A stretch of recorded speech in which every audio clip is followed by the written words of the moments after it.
wonderful. Where are you? Good morning. Yeah, this is wonderful, beautiful area of Escondido. Grew up here, live here now, and Lake Dixon, Lake Hodges, and this is Kit Carson Park. So these are the different lakes in the area. I want to start meeting you every time from a different lake. That'd be great. You know, this is Kit Carson Park, Escondido. Still technically winter until next week, but beautiful area. That is just stunning. Well, good morning, everybody. I'm Liz, and let's get Stefan to introduce himself here. Hi, Coach Stefan Rudolph and recoveredcoaching.com with epilepsy, helping everybody out there that deals with epilepsy, family members. My information's on epilepsycoaching.com, and been working together with Liz and now getting a group together to do this weekly and have a lot of people that we can help out there, because there's a lot of ducks in the pond, so to speak, and they're all over the place, right? So we got to come together as a family and swim together and grow together. That's wonderful. Yeah, it's my name is Liz Nichols. My website's liznichols.com, and we both have gone through the experience and the journey of having epilepsy, and we are so here to support and help others through their journey through our various experiences and knowledge and ideas and things that we've learned and experienced through our journeys, right? So we're thrilled that people are here, and please invite everybody. We just want to have a huge support group to make life as easy for those of us that have epilepsy, because we all know it brings on challenges that other people don't experience or quite understand. Yeah. People are mocking me with these ducks making that sound. So sometimes when we have seizures, it can be related to that. You feel like people are making fun of you. People are getting on you, but they don't really understand you. And that's what this private group is for, is to let you know you're not alone. I also had a call here, Liz, earlier in the week from a wife of an epileptic on Monday that she had to call and talk to somebody that understood. And within 2 minutes, she was crying. She was very distraught about how scared it made her to see her husband having seizures. And it just started 2 years ago, right at COVID time. And I was initially thinking, I'm going to talk to the husband, I'm going to work with him. But the more I talked to her, guess what? It was really an emotional state that she needs some type of life coaching, someone there to help her, because it was a problem with their living environment, the people they lived with, the stress, the anxiety. It led him, I think, going back to an inner child syndrome, to something that happened when he was a child, she said, and it all made sense. And then the stress that he was going through, he started having seizures again, just not randomly, I don't want to say, but you wouldn't expect it to come from the stress and the anxiety of life. He didn't have an accident physically, he didn't do anything, he wasn't taking medication. He just kind of reverted back to really so much anxiety in life that the seizures return. So that's a crazy topic, but just to bring it out and throw it on the board, that letting people know you're not alone out there, especially family member and friends can come here as well. Well, and it's interesting you bring that up, because somebody that witnessed one of my grandma's seizures really feels that it was very traumatic for them, and they've never sort of gotten over it.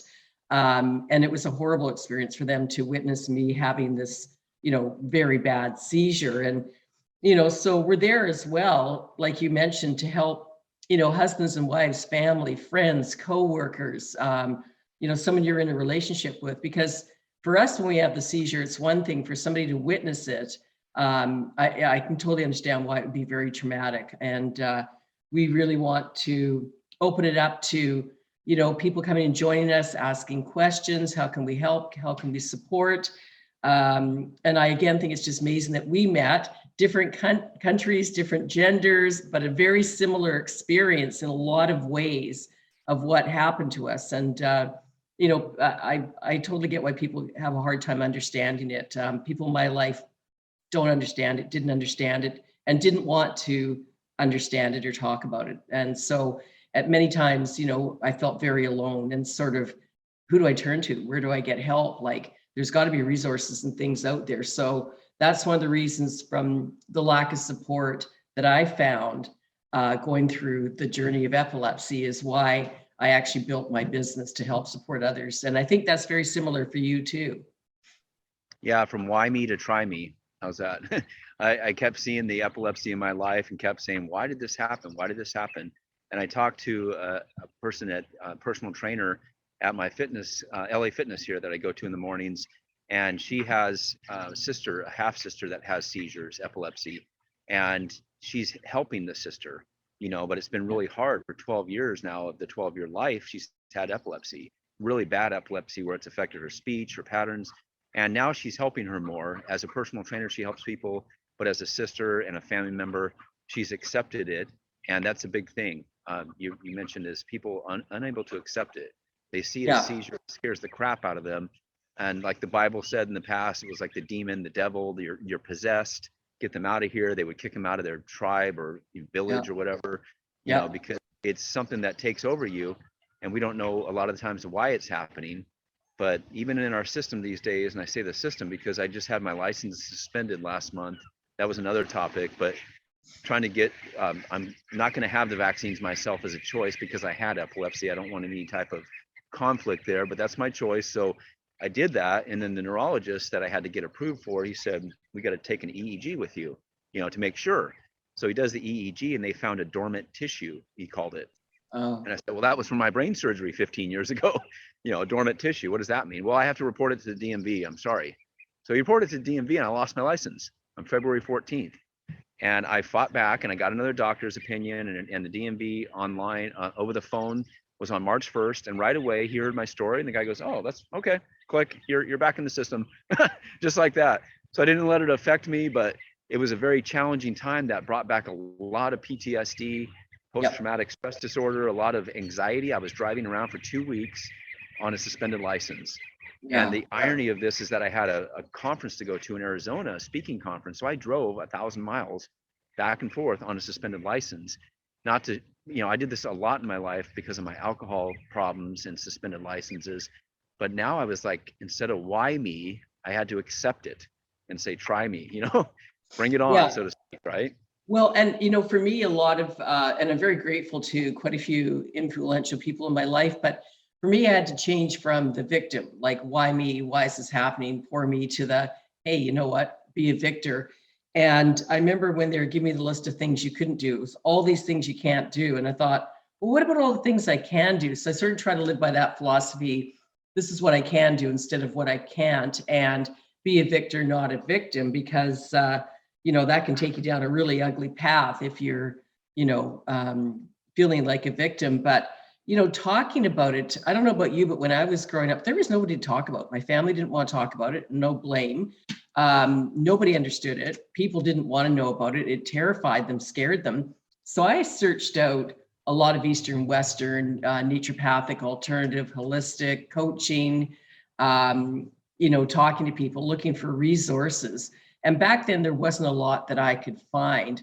And I'm so happy to see there's more. And again, I'm so thrilled that we've come together with this too, because if our conversations can help people live an easier life than what both of us went through, that would be amazing, because I honestly don't want to ever see anybody go through what I went through, what you went through, and there's so much to it. Like, I had a seizure, I don't know if you can see it, sorry, other way around, and, cracked my head on a metal thing and collapsed onto concrete. So needless to say, there's a thing on my forehead. I've got a little bit of a lazy eye, but I damaged this eye and it affected my hearing on my left side. Well, nobody knows that, but there's things like that happen when you have the seizure and you smash your head and, you hit your eye, your ear, you get a concussion, your skull splits open, you got to go to the hospital and get stitches.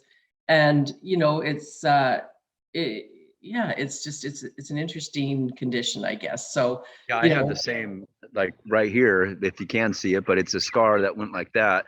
But what scared me the most is after a day or so of overcoming this, getting out of the hospital, I realized that it could have been right here. It could have hit my teeth. I fell onto a tile in a fitness club. And I was playing racquetball and I felt the seizure coming on. I go, I got to get out of here. So I left the court, left the weight room, went to the locker room, which was worse because everything else was carpet. And it was an area that I had to get out, I thought. But I got out in the worst area. I was in a tile area and cracked my head open from that seizure. So it's a memory. Yeah. People have lost their teeth and it could have been much worse. You got to be appreciative of that. Sorry, I was just smiling at the man behind you there. Sorry. That's, it's interesting when you get started talking about it. Apparently, I don't think I've actually really shared this. My dad, when I was, I guess, 1 or 1.5 or something, dad came into the kitchen, and I don't know what had happened, but I'd slipped out of the high chair and there was a bolt going right into my head. You can see the thing here. So when he came into the kitchen, and I was in the high chair, I don't know, it was like split second, and he literally pulled me from the bolt in the high chair. So I don't know if that had anything to do with it, but that's where the bolt went in. But again, there's so much stuff to it. I mean, when I hit the metal wall on my head, my eye, my ear, and then collapsed on concrete, that's your head, and then you experience days of headaches or, maybe another seizure shortly after. You end up in the hospital. So you're back and forth to the hospital, and, there's so much to it. And I don't think the public, like many things, knows a lot about it. Right. The epilepsy that people have is usually kept a secret. Sometimes they don't even know they're having seizures. They have seizures at night. They have seizures when they just black out. What's it called when you are short term, but you're faded out for 10 seconds? Petit mal. Petit mal, yeah. Yeah. You zone out. Yeah. And that you don't remember. And people have never said that I was doing that, but the ones that I did have were pretty bad, and I would zone out for a couple minutes, but it wasn't zoning out. I could feel it happening. It just wasn't a grand mal. The medication helped in that area, but I would slurred speech, unable to communicate, and then it would go away. And people would be like, "Oh, this is interesting," So they were kind of freaked out because I was mumbling words. And anyways, I guess the point is too, we're here to help people with that. You haven't had seizures in many years, right? Or they're controlled. And I haven't had seizures in over 10 years. So just putting this group together to help people, to let them know they're not alone. Yeah, I think I had petit mals in elementary school. Nobody picked up on it. And then I had the grand mals, or is it tonic, clonic, tonic. And I had many, many of those. And I've been fortunate not to have anything for many years that I'm aware of. But I mean, who knows? Do we have them in our sleep? You just don't know, because again, like yours, mine's dormant, in remission, or hidden. But for me, part of the journey was at 40, I got a clean bill of health. I'm like, woohoo, it's gone, and, I'm walking around for like 20 years thinking, it's gone, but I think subconsciously thinking, not sure. But I found out 3-4 years ago now that it just meant that mine's dormant, in remission, or hidden. And I'll tell you, that was a whole nother journey path of a few years of trying to get my head wrapped around that, thinking it was gone. But again, subconsciously, I think I knew that it was still there. But I'm going to do whatever I can do to live the best life I can possibly live, so that this doesn't come back. And one thing I think I mentioned it before was one of the specialists that said, you probably won't make 65. And you know what? I'm 65 now. I feel great. I'm going to be around another 30 years. There's lots of work to do in the world, right? I'm not going anywhere. On statistics. They're basing it on numbers, and that's the books. And that's why that neurologist took my license away. Well, since I went to him, I was in the books, and he couldn't be responsible for that. So when your doctor says that to you, that's a statistics, and that's what's normally happening. Oh, you won't live beyond this. And then you live 85 or 95, and you keep saying that. And that's what we're here for, is to help people with epilepsy, and even family members, as I mentioned too, that have to deal with this and learn how to deal with it, because she didn't know where to put her husband, what to do, what he's going to bite his tongue off. Everybody's seen that, I got to help them. One of my stories too, a lady tried to, I guess, get my tongue out, or I was biting my tongue, and she tried to help me, and I bit her finger. So when I went back to work a couple days later, she's looking at me with that look like typing like this with her middle finger and a stent. And I'm like, oh, what happened? Because I didn't know. She's like, you almost bit my finger off. Running away. And people just don't understand. Like I people say to me, oh yeah, so if you have a seizure, what do I do? Stick a spoon or something in your mouth, right? And and no blame or shame to them, but I'm like, well, here's what you do. But people say to me, it must be so painful having a seizure. But for me, I feel nothing. I wake up. For me, this is my experience. Is I would have a full-on seizure, come through, be really, you know, confused and all that, and then take a bit of time. And then I would generally, you know, either in the hospital or I'd be at home, and I would sleep and I'd wake up, and I felt like it was a reset button for me. It was like I was so overworked or stressed, or my body was going through all this whatever buildup. And then I'd have this massive seizure. And then usually within 24 hours, I felt like I had a reset or a restart on life. Like it was like every bit of tension or anything had left me. And it was like, oh, feeling pretty good 24 hours. That's why later. we met, why we're going to have that book I told you about. And I think your story, my story, is called Control Alt Delete. Reset your mind, reset your life. So you had to reset. And I remember we talked about this before, but the analogy you're giving is wonderful, because you come out and you don't know who you are, where you are, what's going on. They ask you, who's the president? What day is it? You know, what's the year? You don't even know. And then, you know, 10 minutes later, you're like, oh, okay, you kind of know who you are, and then what happened, and then the emotions set in. And that's the emotional coaching we do to help people as well. I think having a program like this, it reminds me, you know, because I've been sober 10 years, AA, NA, people go to these programs because they're not alone. And that's what that lady said that really hit home as a wife, no epilepsy, but dealing with it with her husband. She just said, it feels really good to talk to somebody. I need to support like this. I told her about our group, but she didn't have Facebook, so it's just different. But she can, you know, dive in. She found me online, and as they find you online, they find me. They just search for epilepsy life coaching or people. And interesting, we're both of us come up right away, which is great. And then, like invite everybody to our pages, like everybody out there, come and check out the Facebook page, the private page. We'll put the information on this as well, and reach out. It's so important to talk about it in so many different areas, and get the conversations going, because depending on which organization you look at, there's between 50 and 65 million people in the world with epilepsy. Statistically, 1 in 100 will get it. You know, it needs to be talked about. It's not, you know, a lot of people feel it's demonic, or it's, you know, all these different the old school version of it. And then to have our stories also emphasize about eating habits, drinking. You know, of course, mine was alcohol, but there's food. There's what I talked to the lady today about her daughter, and she said she's very healthy. She eats really well. But they have ADD problems with their other kids, and they know about red dye 40, yellow dye, chemicals. A lot of these foods, that additives and preservatives they're eating can and will cause related epilepsy problems. And of course, we're not doctors, right? We don't, you know, have any prescriptions, but what we prescribed ourselves was to be able to, I think, to subscribe to like a new channel in your life and say, this is not working. I need to be aware of what I'm eating, what I'm drinking, how I'm sleeping. You know, and the people around me, right? And I know for me that like MSG and aspartame, my body, it's like my spine gets itchy if I have like MSG or an aspartame. But I know for me personally, and I got to get back into this, and you know, meditation and yoga, or prayer, meditation, yoga, fitness, stretching, walking, exercise, and eating healthy is so instrumental for me. And I haven't always been good about that. I'm getting better. But I really feel that a lot of the seizures I had in my life is when I wasn't looking after myself. You know, drinking too much, working too much, partying too much, just lack of sleep, not eating healthy, not taking supplements. And, you know, the body just says, really? You know? Your body needs to unwind. And that's a good point too, because I was the bars and unwinding every night. It was alcohol, was drinking, was happy hour. Unwinding for people that are awake now and spiritually, but also epilepsy can be meditation, can be yoga, can be different things that will help.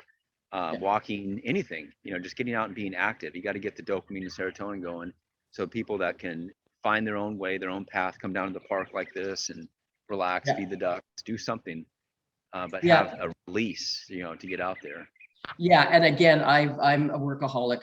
I know it, and I need to get more into, you know, exercise, eating healthier, and sometimes I think we're our own worst enemy. You know, are we sabotaging? Why aren't we doing this? Because, you know, doing the prayer, meditation, whatever works for people, yoga, stretching, exercise, eating healthy, sleeping, you know, it's so instrumental. And I don't think enough of us take that fully on as much as we should, or, you know, we're not mindful, but it's just so, so important.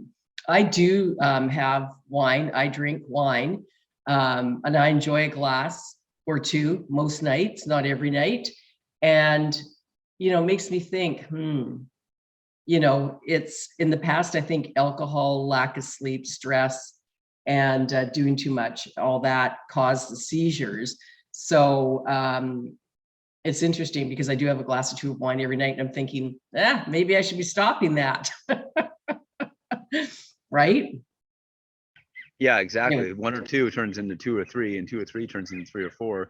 Wayne Dyer changed my life. When I saw him before he passed 3 times, he said that he had the same thing. He would have 2 glasses of wine every night for 25 years though, and it became an issue. I love his story about going to a restaurant one time that he's got 8 kids or some crazy number, and the wife and him sit down with their 8 kids, they get all settled, and then the waiter says, "No, we don't serve alcohol here." Well, we can't eat here then. So he went to another restaurant, and he realized how bad his, I'd say addiction, but your need for alcohol, like I have to have it every night. So there has to be a crossing, I call it a tipping point of understanding it's good to have it. I think wine can be good for you, but then all of a sudden you're sitting there a year later drinking a whole bottle saying it's good for me, it's good for me. two glasses turn into 2 bottles. Yeah, no, that I know. No, not you, but just in general, when it comes to, we have to be aware of ourselves and help others out there too, to say, you know, what you're eating and drinking is a huge part of it. I think sleep is at the top. Getting 6 to 8 hours of sleep, whatever your body is good, but then nutrition, your medication, of course, if you're on it.